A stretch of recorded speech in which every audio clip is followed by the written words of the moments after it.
Muy buenas tardes, nos encontramos en el espacio sagrado más importante de los Incas, el Gran Coricancha. Hoy haremos un análisis interesante de su significancia histórica y cultural. Entérate de esto y mucho más en este tu programa, Desenterrando la Verdad con Amadeo Valer.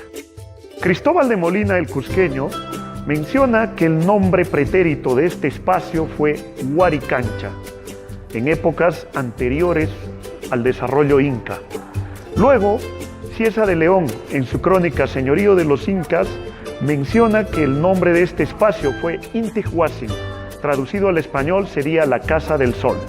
Pero alrededor de 1440, el noveno gobernante Inca Pachacuti decide hacer una reconstrucción cuasi total del lugar y ordena que se coloquen placas de oro en la parte del muro exterior, en la parte alta.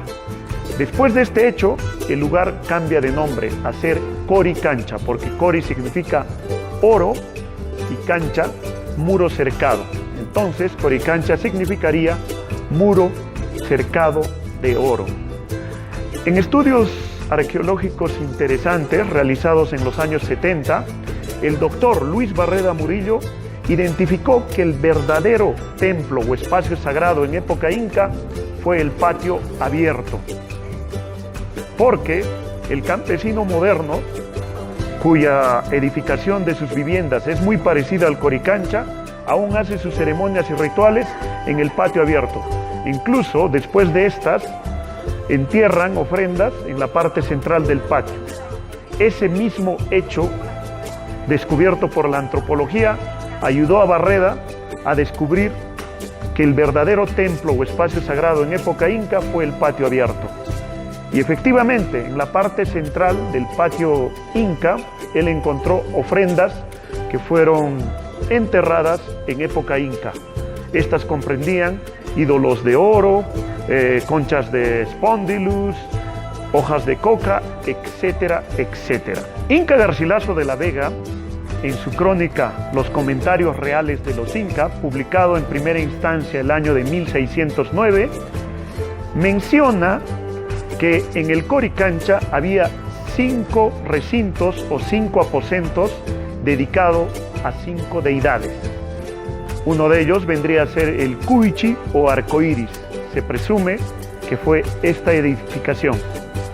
La segunda vendría a ser el recinto o aposento dedicado al rayo o illapa, sería el que tenemos por allá. Y ya también, enfrente, hacia el oeste, Venus y las estrellas. Y al lado derecho de Venus estaría a la luna, y donde hoy se encuentra el templo católico, al sol. Después del terremoto de 1950 se aprovechó para hacer restauraciones y reconstrucciones. Quien intervino esta parte del edificio debió ser muy respetuoso de las recomendaciones internacionales, pues existen cartas como la de Atenas, la de Venecia, que recomiendan que si uno va a hacer una restauración, debe diferenciar bien claro lo restaurado de lo original. Siguiendo esa política se hizo estos agujeros para demostrar qué parte es reconstruida o nueva y qué parte es original.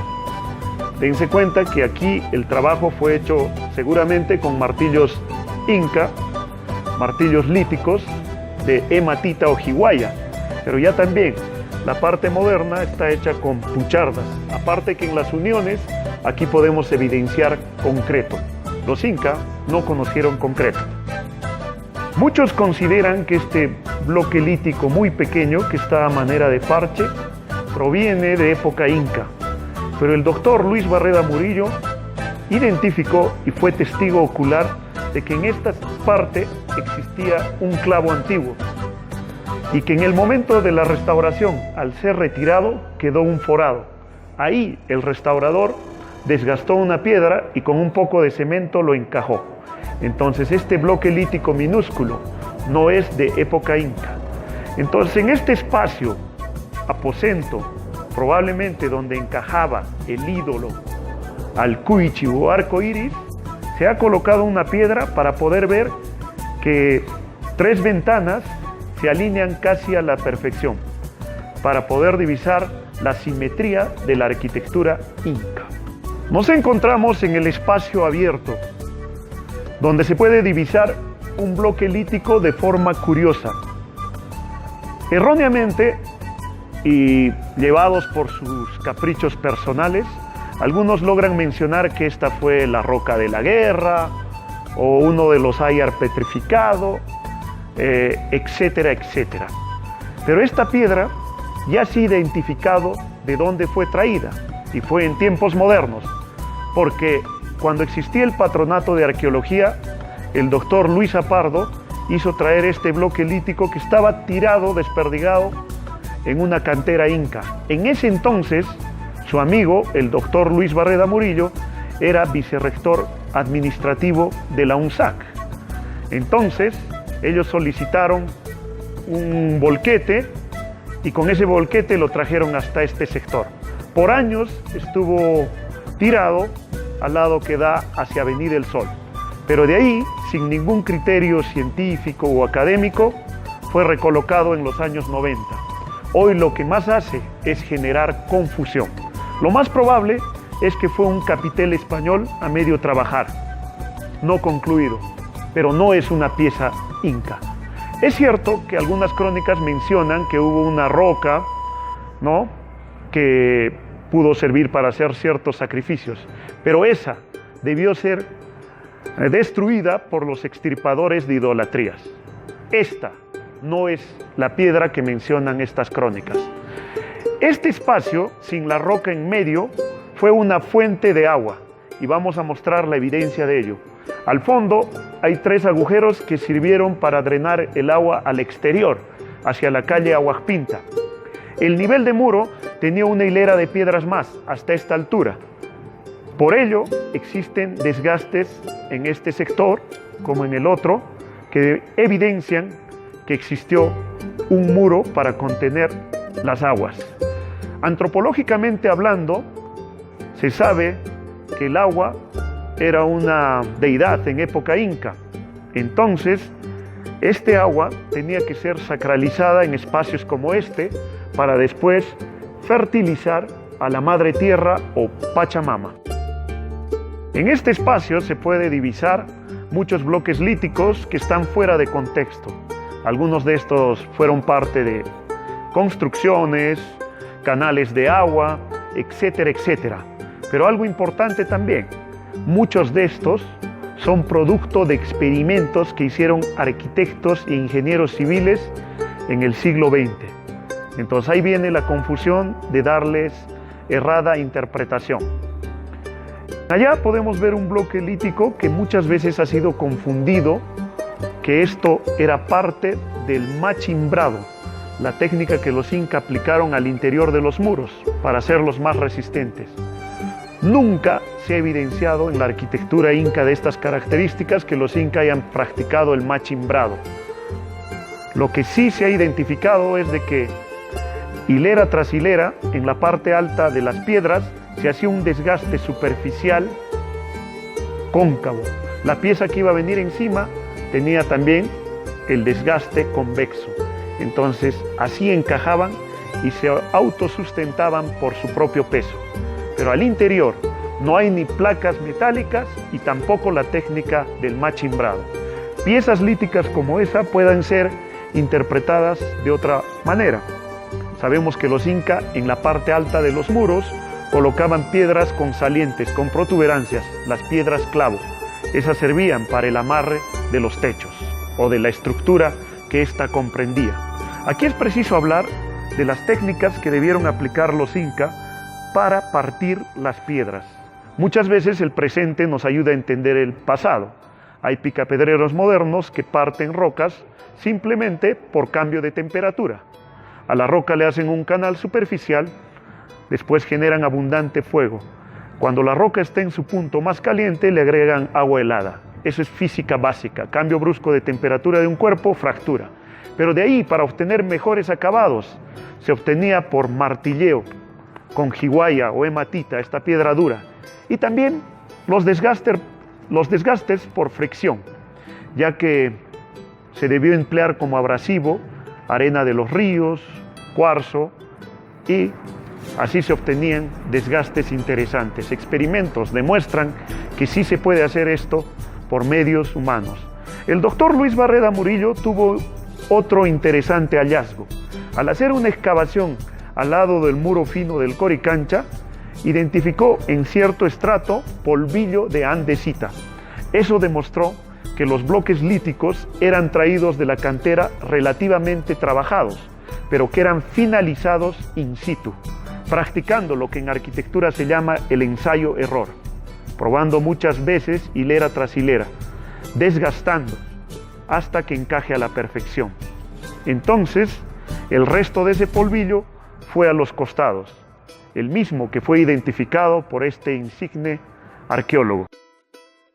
Muchos mencionan a este bloque lítico, a manera de una tina, como la fuente viajera, porque efectivamente en cierto tiempo estuvo en el Museo de Arqueología de Lima, y de ahí los cosqueños de corazón hicieron un petitorio para que regrese a este lugar, porque todos lo concebían como una pieza inca, ¿no? Incluso se ha logrado a tergiversar y a creer que aquí se vertía la bebida sagrada oaja para que el sol al mediodía sacie su sed. Si bien es cierto que Garcilaso menciona que en el Coricancha existían 5 fuentes de aguas, no se refería a este bloque lítico, sino se refería a caídas de agua, como las que tenemos en Tipón, en Tambo Machay, que debieron existir en número de 5. El arqueólogo Ítalo Berti identificó que este bloque lítico es del periodo de transición y no de época inca. Lo más probable es que sirvió de jacuzzi a los curas dominicos. Esta fuente también está presente en una de las ilustraciones que hizo George Squire, que convivió un corto tiempo en este lugar. Si existió el ídolo principal al sol o punchao, en ciertos tiempos debió ser colocado en este gran nicho, y este se alinea exactamente con la primera salida del sol en el solsticio de verano, 22 de diciembre. Ese hecho no debió ser un hecho casual, porque ese día el sol, el ausangate y este nicho forman una línea recta, porque la astronomía ejerció una influencia importante en las construcciones inca. Estas protuberancias, que generan mucha curiosidad, fueron estudiadas por Oscar Corbinson. Él demostró que son una especie de calendario solar, porque alrededor del mediodía la proyección de sombras que proyectan varía a lo largo del año, porque el sol no siempre sale del mismo lugar. En junio sale del este, en diciembre sale del sureste. Entonces, al atravesar al mediodía por estos sectores, la proyección de sombra que generó fue distinta. Eso pudo ser medido por los astrónomos inca. En el terremoto de 1950, el frontis del muro testero del templo católico colapsó. Después de ello, en las restauraciones se aprovechó para retrocederlo algunos metros, con la intención de mostrar el gran nicho que se ubica al interior del muro curvo, donde probablemente estuvo alojado el ídolo Apunchao. El doctor Alan García Pérez, en su primer gobierno de 1985 al 90, decretó un decreto supremo para expropiar áreas aledañas al Coricancha.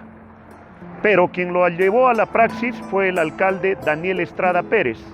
Él consiguió $1.200.000 americanos y pagó a los propietarios para que abandonaran el lugar. Después se ordenó demoler las construcciones modernas para luego realizar investigaciones y construir un museo subterráneo con las piezas que se hallaran. Ahí el Cosco dio un ejemplo de cómo se debe tratar a un sitio arqueológico, pues debe primar antes que los intereses privados. Nos encontramos en el majestuoso Coricancha. Si te agradó este video, dale like y comparte. Y no te olvides de suscribirte a nuestras redes sociales, Facebook y YouTube, con el nombre Amadeo Valer, Desenterrando la Verdad. Muchas gracias.